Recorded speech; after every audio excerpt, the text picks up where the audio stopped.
What is up, everybody? Welcome back to my YouTube channel, and in today's video I am going to be explaining to you how you can establish a trading range. So a trading range is just basically a section in price action that you are looking to trade. I would also be introducing PD arrays to you. So PD arrays are just premium, and it's just a distinction between premium and discount in the price ranges. So in the trading range you establish, you want to also uh, establish where your premium levels are and your discount levels are, because obviously if you're going to be buying, you would want to be buying at a discount, and if you're going to be selling, you'd want to be selling at a premium. That's all that is. So we usually start this on the daily time frame. So on the daily time frame, what are we looking for? We're looking for most recent price market structure breaks, okay, as close to price as possible. So let me just get rid of these. Even though these can be used, let me just quickly explain what those are. So as we are looking for market structure breaks as close to price as possible, we have a break here and we have a potential low, but we do have a high up here. So the space between this high and this potential low is what you would be calling your trading range. Okay, so now that we understand that every time we take external liquidity, the market starts to hunt for internal liquidity. How do we confirm that the price is now bullish and hunting internal liquidity? You will be looking for the last lower high that the market made to be broken again. So if I come back down here, the last lower high that the market made is over here. We swept above it or broke above it using this on the 4-hour. This is a break, and then we came back down into our new trading range, our new 4-hour trading range, which would be the high being there and the low being there. And again, every time we break external liquidity, because now this is for our external liquidity, we would be looking for internal liquidity to get swept. So as price comes to look for internal liquidity, what are we looking for? We are looking for either order blocks, fair value gaps, what else, equal lows or equal highs, depending on the direction of the market. So in here we come back down to the 4-hour, and I have to find that part again, I'm sorry, because every time you switch time frames that happens.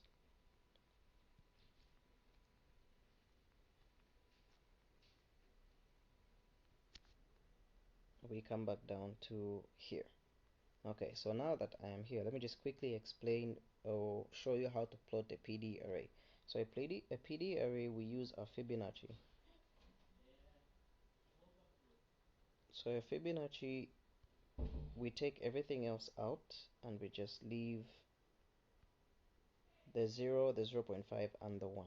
So this half right here, anything below this half is your discount. So if you are in a bullish scenario and you are looking to buy, you would be looking for buys below this 0.5, and if you are selling, you would be looking for sales above this 0.5. So above here is premium, below here is discount.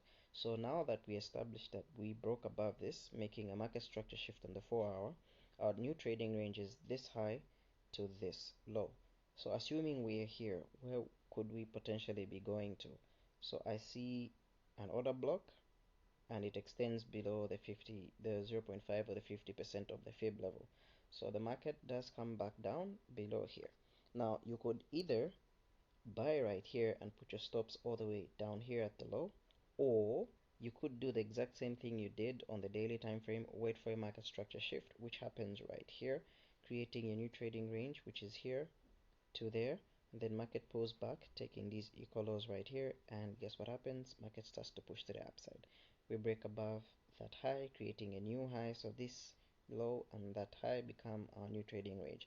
And then what happens? Market looks for internal liquidity.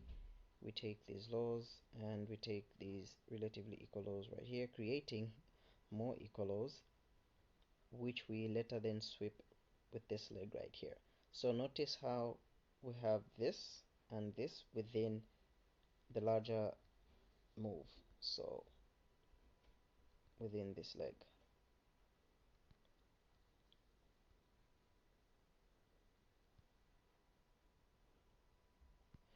So you see, so we have this high and this low being created within this high and this low. So all of this does not change your bias. So if this maintains bullish, the bias would be changed if this low, if this came and broke this, then we would have a break in market structure or shift in market structure, and we would be bearish again. Okay. Alright, so I hope I've explained this and I've explained PDRAs, but let's get back to the daily so I can explain it even further. So like the previous example I gave, this is the high, this is the low, or this is your trading range. So we haven't broken below and we haven't broken above, or this is internal liquidity or internal range liquidity. So I said you want to be on the higher time frames looking for recent market structure breaks. Okay, so I would plot this high right here, and I would plot this as a previous low that got raided. Then my potential low would be this one right here. I'll extend it to that. So where is my trading range? So my trading range is between this high and this low. Okay, so what am I looking for? Let me quickly just draw my PD array so you know. Over time you start to eyeball where the 50% is, and you won't need to use the PD array markings all the time. So what we're looking for is anything above this 50 or 0.5. What do we have? We have a fair value gap right here. That price could be looking to come back into. Boom. Then we also have an order block. Let me just get rid of this. We also have an order block from here to there that price could get into, but I'm comfortable using the fair value gap because it's not all the way filled. Okay, so we're doing the exact same thing. So let's imagine that price on my right doesn't exist and we are somewhere here. So we are looking to target, we're looking for a pullback target. So we know we take external range liquidity, we are going to start looking for internal range liquidity. I'm looking at this fair value gap supported by this order block right here. There is also this fair value gap right here, but this one got filled, so I'm looking for this. So how do we know we're bullish? Same thing I explained before. We're looking for a 4-hour market structure shift. So I move to the 4-hour real quick. So the 4-hour market structure shift would be here. So I'll take my trend line and I will draw it right here. Draw it right there. So that's my market structure shift. I would be looking for a pullback. My new range then becomes this to that. So I'll be looking for a pullback within this being the high.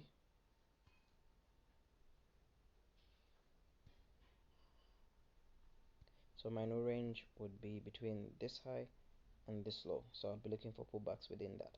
So I know we had a fair value gap right here, but we tapped into it and then we pushed. We had a fair value gap here. We completely closed that. So I know price should not be coming back down here because most of this is balanced. And then we had a push and closing above the previous lower high, creating a new high. So now I know this fair value gap should be the only thing that the market should come down to. So the market came down here, pushed higher, broke above the previous high. So what do we do now? We have a new trading range. So our new trading range is okay. So our new trading range is there to there. What are we expecting? We're expecting price to come back down into this range, hunting either fair value gaps, order blocks, equal lows, equal lows or equal highs, or just an order block, which in this case we were coming back for a breaker block, which is down here on this side. As you can see, it extends to all these wicks in here. But if you didn't want to use or go outside this range, you could have just used this order block right there and put your stop loss right there, and you would have been safe still. The break of this high happens right there, right here. So you can see we have internal structure here. We have a low here, we broke the low, creating a new high and a new low within structure. Alright, I'm coming. I'm sorry about that, I keep getting distracted. So the last high to be formed is here. We broke above that with this wick, so our new trading range within this trading range is here to there. We come back down and then we finally break above. So now my new trading range is there to there, fair value gap, we reach for it and we push to the upside. Okay, now what if you have done this and price is already in a premium, like we're already up here? Then what are we looking for? Then we do the exact same thing we did down here, except we do it up here. So we look for the last higher low that was created.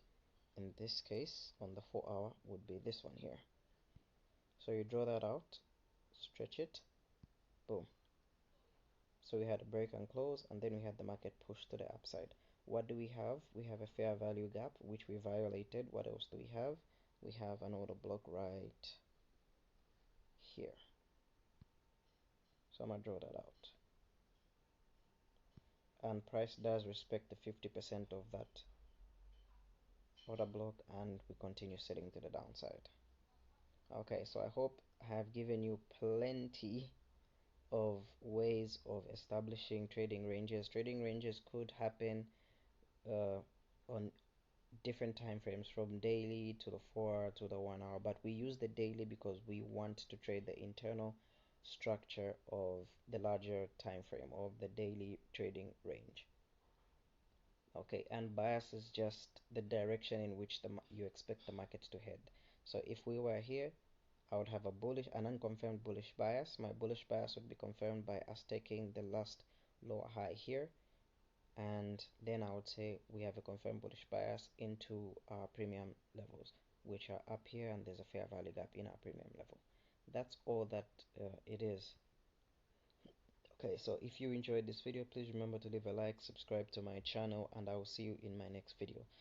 The next video will be the final video for this series before I can move on to season 2, and then I'll move on to season 3. So the final episode will just be basically what I have started here, but this time I will be framing an entry. So um, I will be establishing a trading range, establishing a target for the trading range, and then going down in time frames till we can actually get a trade. The reason I want to do that is so you understand that you can squeeze into time frames for your entries after you section them out on the higher time frames. Not this will be used for swing trading. For day trading or day scalping, that will be in season 2. Okay, so thank you for watching. I'll see you in the next one. Please remember to leave a like, subscribe to my channel, and I will see you in my next video.